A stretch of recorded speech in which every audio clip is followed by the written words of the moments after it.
This is a story of intertwined destinies, remixed by Destiny's Child, a bastard child with a half a smile, born in Macon, Georgia, born as the offspring of a broken queen and a lost king, and the source of their pain reigns often, so to remain high off the strain that will leave them coughing, and often he falls asleep at night, unaware of her ever wake, or her one day vanish off the face of the planet, dreaming of seemingly succeeded in a brand of Atlanta, but for some reason left forsaken, struggling to make it in Macon, Georgia, and naked she's gorgeous, and she may get pregnant, but they can't afford it, so she's left struggling to make it in Macon, Georgia. But what about the baby, the one left in this crazy world? And in his baby's world, his very first superhero has powers to disappear in the thin air, and the wind here reminds us that the end's near, and her message is sincere, and the men here have been provided with swimwear to dive in the lake of fire with a burning desire to find a higher purpose, so they get high on purpose to acquire the eyes of the wisest wordsmith who would tell a perfect tale of where dreams go to fail. Setting sail in the Atlantic, he would visit Atlanta and pray for a better understanding,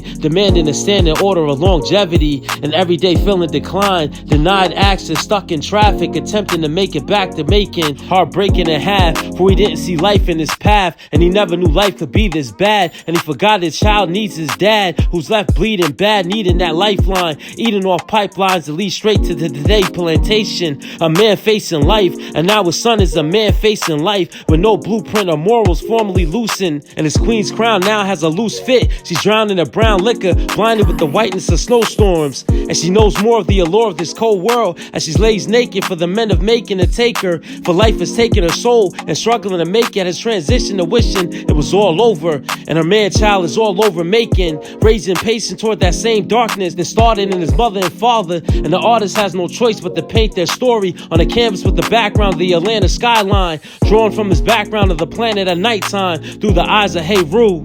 a once upon a time baby, dreaming of seemingly succeeding in a brand of Atlanta, but for some reason left forsaken, struggling to make it in Macon, Georgia. Eyes of Heru.